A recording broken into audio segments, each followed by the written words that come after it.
Shalom Uvracha, mes chers amis. Aujourd'hui, une ségoula facile pour avoir beaucoup d'argent et qui marche. Le Chidouché Harim, c'est le Admour Migour Zechuto Yagen Alenu, que sa mémoire nous bénisse. Eh bien, il dit dans son livre qui s'appelle Au nom du Magid Mikojnitz, son de mémoire bénie. Celui qui mange des pommes le soir de Shabbat, il est sûr d'avoir une parnassa toute la semaine. Et c'est sûr que de ces pommes-là,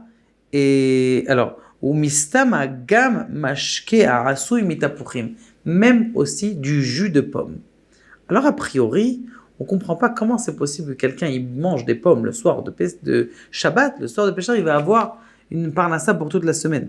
Le Kafachaim, un contemporain, il y a à peine, 50 ans, eh bien, il dit comme ça. Tapouach, en vérité, ça fait référence au Etrog.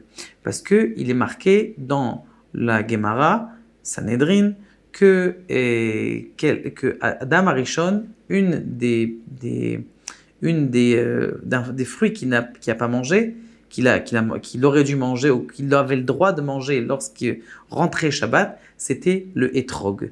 Et nous, on le considère aussi comme tapouach. Il dit aussi quelque chose de très intéressant, un remez, quand on dit poté ahatiadecha, ce sont les mêmes lettres que tapouach, c'est-à-dire une pomme. Et donc, de là du makor, que justement, il faut manger une pomme. Quand Adam Arishon, il aurait eu le droit de manger cette pomme, c'est qui ?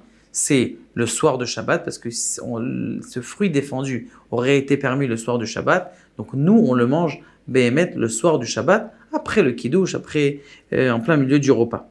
Maintenant, il y a une autre makor, une autre source de cette ségoula. C'est marqué que Chakal Tapurin Kadishin, que le Gan Eden s'appelle un jardin de pommes saintes.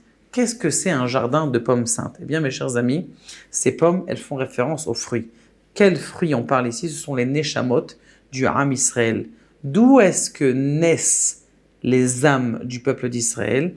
Elles naissent dans le Gan Eden. Le Gan Eden, c'est l'endroit, avec nos actes, quand on fait la prière, eh bien, on fait naître des âmes juives dans le monde et qui descendent. Ça, cette tapouach, eh bien, cette pomme, elle fait référence à ces âmes.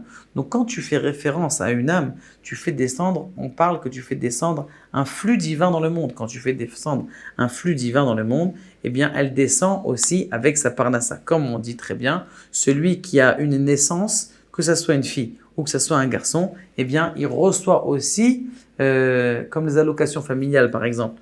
Vous voyez très bien que quand est-ce que vous recevez les allocations familiales ? Quand vous avez l'enfant, alors les allocations familiales, elles vous rajoutent de l'argent. Une histoire contemporaine.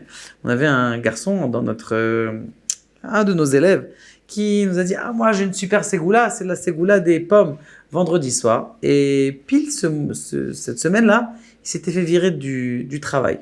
Alors, Mina Shamaim, parce qu'il s'est fait virer du travail, c'était un travail qu'il n'aimait pas. Longtemps, il m'a dit « Rav, est-ce que je peux quitter le travail ?» C'était un travail qui était manuel, ça ne l'intéresse pas.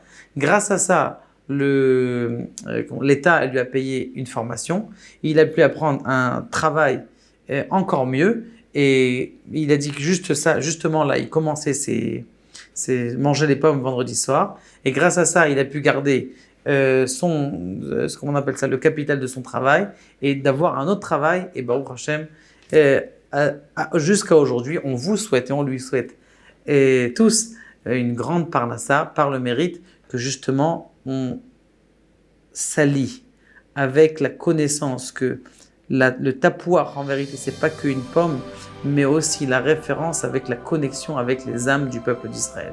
Baruch Adonai, le'olam amen ve'amen.